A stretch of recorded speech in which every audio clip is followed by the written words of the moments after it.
Sarah by Rimbana, here on Democracy Now!, democracynow.org, The War and Peace Report. I'm Amy Goodman with Juan Gonzalez as we continue to talk about the aid flotilla. Juan? Well, we also have on the line also someone else who was on that boat. Wright is a retired Army colonel and former U.S. diplomat. She spent 29 years in the military and later served as a high-ranking diplomat in the State Department. In 2001, she helped oversee the reopening of the U.S. mission in Afghanistan. In 2003, she resigned her State Department post to protest the war in Iraq. She was on the Freedom Flotilla and just deported to Turkey. Colonel Wright, welcome to Democracy Now! Can you tell us what happened to you? Oh, well, I was also on the Challenger one with Huwaida, and let me just give a great compliment to Huwaida and all of the Free Gaza movement. It's a tremendous, tremendous thing that they have done in creating this movement of boats that had six large vessels that went toward Gaza. And let me tell you how thrilling it was to see all of those boats steaming, those civilians trying to challenge the governments of the world that say there must be a siege to strangle the 1.5 million people in Gaza, and yet the citizens of the world are challenging that with everything they've got. Tell us what you saw and how you were treated by the Israeli soldiers. Well, I saw the attack on the Marmara also, of the helicopters coming over, the rappelling down of the soldiers, the sailors, the Zodiac boats coming up beside, the spraying of them. Then with that, the captain of the Marmara told us to go ahead to try to get as far away as we could because we had the fastest boat. We were, as Huwaida very accurately described, our boat was boarded. People were thrown on the deck. Windows were blown out. Flashbangs were used. One of our journalists was hit with something of an electric shock. I don't know that it was a taser. She doesn't know either yet. One of the women was hit in the face and the nose with one of the liquid-filled balls. They were very excessively rough, excessively forceful on trying to slow down, stop. Actually, we were already stopped. They weren't stopping us at all.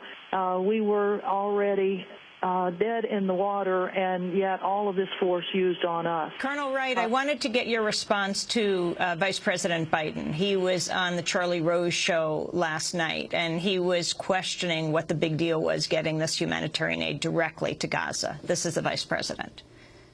You can argue whether Israel should have dropped people onto that ship or not, but the truth of the matter is Israel has a right to know. They're at war with Hamas.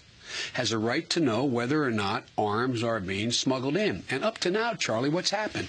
They've said, here you go. You're in the Mediterranean. This ship, if you divert slightly north, you can unload it, and we'll get the stuff into Gaza.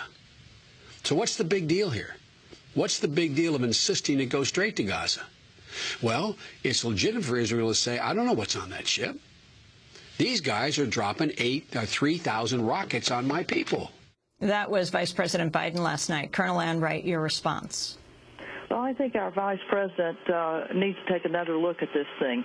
The ships were open to inspection beforehand, and I'm quite sure Mossad had their little agents that were all over that place. These groups are humanitarian groups that are bringing in goods that are needed for the people of Gaza. They've had plenty of inspections on them. If you talk about violence, it's not 3,000 rockets Hamas is putting on Gaza. It's a 22-day attack that the Israelis did that killed 1,400 people, wounded 5,000, left 50,000 homeless, and here we are a year and 4 months later, and the Israelis will not let any sort of reconstruction materials in. And then when reconstruction materials start coming that way, instead of waiting until if they have a zone that they are trying to protect, let ships come into it and stop them. But I would say that there are ways that you can stop them without killing people.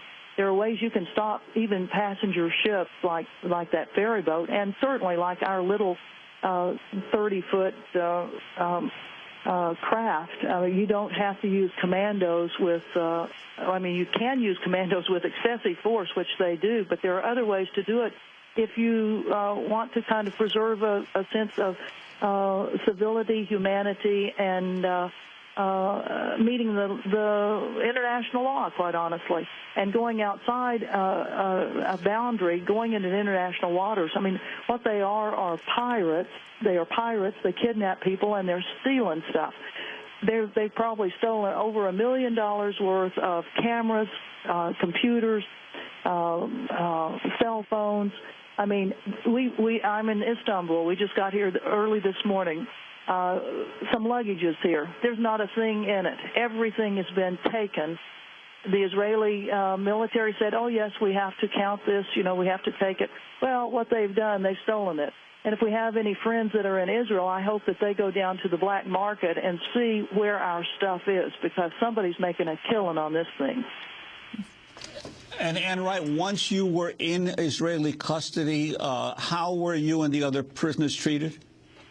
Well, in the brand new Israeli prison, nobody had ever been in this particular prison in Beersheba that we were in. The treatment was reasonable. However, when we got out to the airport, I have never seen supposedly professional law enforcement people treat others with such disrespect.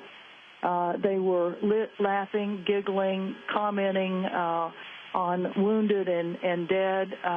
It was a very pitiful performance by law enforcement people. And I think what we saw as internationals coming in there is the tip of the iceberg compared to what Palestinians see every single day from those types of law enforcement officials. Colonel Ann Wright, we want to thank you for being with us, speaking to us from Istanbul, where she was just deported to. She's a retired U.S. Army colonel, former U.S. diplomat, spent 29 years in the military, later served as a high-ranking diplomat in the State Department.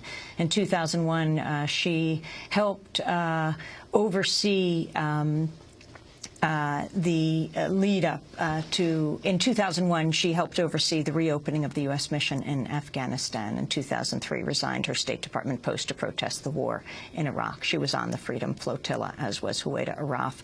We're going to turn now from the sea to land to the West Bank. Juan?